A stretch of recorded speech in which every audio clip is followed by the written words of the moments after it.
Hey Center Valley, this is Nicholas Girardi with Berkshire Hathaway Fox and Roach. I am here to discuss with you the concept of pre-market positioning. If you've been watching some of my videos recently, I'm sure you've heard me discuss this. And I promised I would do a video going a little bit more into depth about it because it's a topic that's very important and a lot of people don't really know that much about it. So I really want to inform you, if you're a homeowner anywhere in Upper Saucon Township, it's really important that you listen to this, whether you're looking to sell your house or not. This is something that really makes the difference between the listings you see where there's multiple offers and the house sells right away and the ones that just sit on the market. The difference oftentimes comes down to pre-market positioning. So a lot of you probably think that the process of listing your house should be calling a realtor, having them come over, they'll run comps, they'll take photography, and then they'll just list the house on the MLS and you wait for buyers to come. That's traditionally how things would work. That strategy is not the most effective strategy anymore. And the reason is because buyers need to sort of see your house and be aware of it and know that it's coming up before it ever hits the market to begin with. If you're waiting and you're just launching cold and all of a sudden your house is on the market, yeah, you can sell it. But if you think about it strategically, does that actually put you in the best possible position? If no one knows about it until it actually hits the market, does that put you in the number one position you could possibly be in to get the best possible terms for your house? No. It's important to start building anticipation and building a hype up before the listing actually goes live.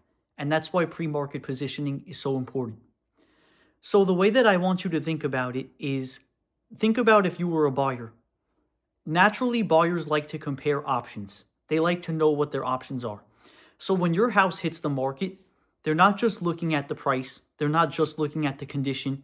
They're looking at the overall picture. They're looking at everything, and they're comparing it to everything else they've seen online and in person.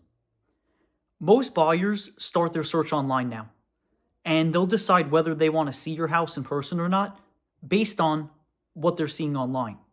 So they're going to look at your listing, and like I said, not just the price, not just the condition. They're going to look at everything. They're going to look at the overall picture of the house. And in their mind, they're going to compare this to everything else they've seen online and in person. They're going to see houses that they looked at already, houses that are under contract, houses that have recently sold, and houses that are active right now. And they are going to make an emotional judgment pretty quickly. And buying a house is a very emotional process when it's your primary residence, obviously. And they're going to sort of judge your house and make a emotional judgment pretty quickly. A lot of sellers think that it takes time. It really doesn't. They're going to look at your listing and they're going to determine where in their head it falls and whether they have a lot of interest or they don't have a lot of interest. If they feel like your house is maybe not a great deal, or maybe there's another house that's in much better condition, that's less money, that's just an example, they're not going to prioritize your house. They're going to say, oh, well, maybe we'll look at it if we don't like something else better, or maybe we'll wait and see what happens. That's the wrong response. That's not the response you want from a buyer. You do not want them to look at your listing and keep it in their mind but put it on the back burner because they might potentially have interest. That's the wrong response. If you're generating that response, you did not launch your listing correctly. I have seen houses here in Center Valley sit for 160 days plus recently. This is a prime location. There is no reason any house in Upper Saucon Township should be sitting for 160 days. If you list your house and it sits for 160 days, there's something not right. And a lot of it does come down to strategy. A lot of sellers will maybe hire the most inexpensive realtor they can find. It's not always the smartest move. A lot of times it does end up costing you money. You don't want to sit on the, why would you want to sit on the market that long? You don't want to. And there's no reason for it. So pre-market positioning, very, very important. Now, the other thing when it comes to marketing to keep in mind is that professional photography alone is not enough anymore. Any realtor can hire a photographer, which, by the way, just a side note, there are realtors that will not hire a professional photographer because they don't want to pay for it, do not hire those realtors. Please, if your realtor is coming in with their iPhone or their Galaxy and they're going around taking pictures of your house, do not hire them. Please just don't, because I see listings on the MLS all the time where I don't even know what I'm looking at. There's pictures that are blurry. There's pictures that I'm looking at a corner of a room. I don't know what room it is. That's not a good presentation for a buyer. When a buyer looks at your listing, you want them to have a positive impression and you want them to know what they're looking at. You want them to know, what room is this? How big is this room? And get, like, obviously pictures are different than when you look at it in person, but you want them to have a good idea of what they're looking at. If you're, using a cell phone to take, even though phones have good cameras now, just don't hire a realtor that's going to use their phone. If they are too cheap to actually pay for a photographer, they do not have your best interest. It is part of their job. Their job is to market your house. Our job is not to list something on the MLS and hope it sells. That is not our job. Our job is to have your best interest, do everything we possibly can to put you in the best possible position. And marketing is a big part of that. And I'm going to take this a step further because things have changed in recent years. Technology obviously is always changing. Your realtor needs to be up to date on the latest technology. Absolutely has to.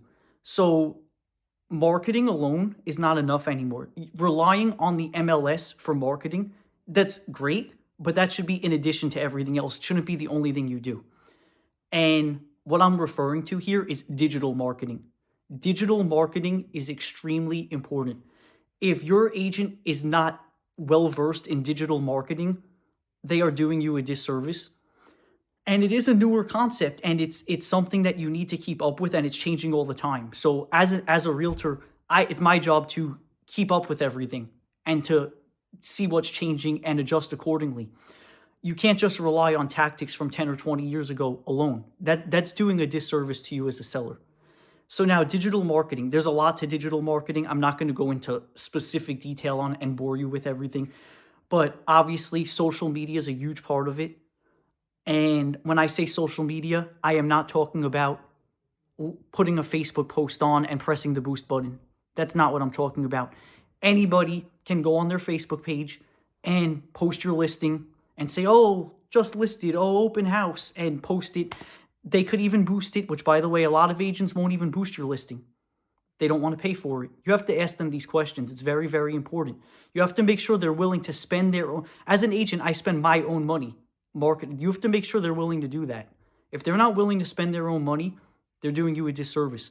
But anyway, a lot of agents won't even do that. But even if your agent says, oh yeah, I do social media. Oh yeah, I boost posts. I do paid advertising on social media. That's not good enough.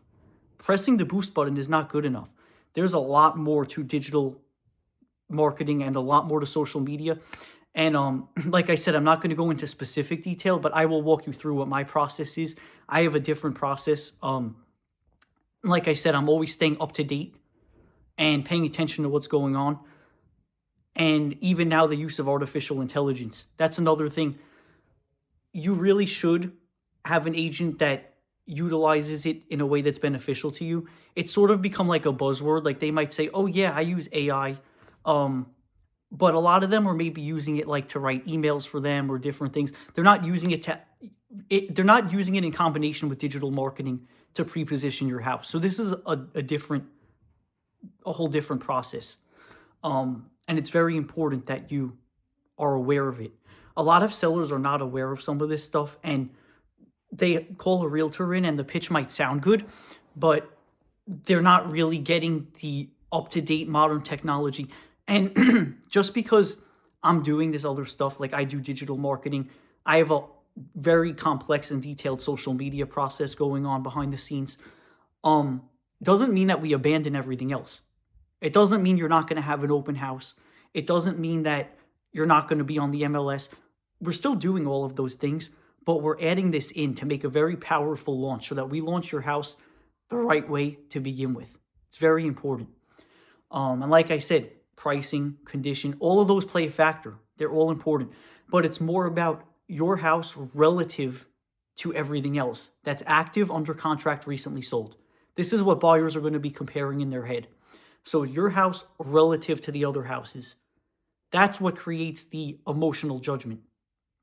So it's just something really important to pay attention to. I do have on my website a Upper Saucon seller's guide. It sort of touches on this topic of positioning. Obviously, in person, I would go over it with you in a lot more detail. But if you want like just sort of a brief synopsis of it, sort of like I'm giving you here, I have a PDF document. My website is nickgsellspa.com. If you go on there, there'll be a copy of the guide. You could either download it or you could flip right through it right on the website. So definitely check that out. Check my website often for updates. I'm going to be doing monthly market updates. I have articles on there answering questions that you probably have as a homeowner. So you'll get answers to those questions before you even ask them. Those are on my website. It's a really good resource. Even if you're not planning on selling your house, as a homeowner, you need to be aware of what's going on in the market. Definitely check it out.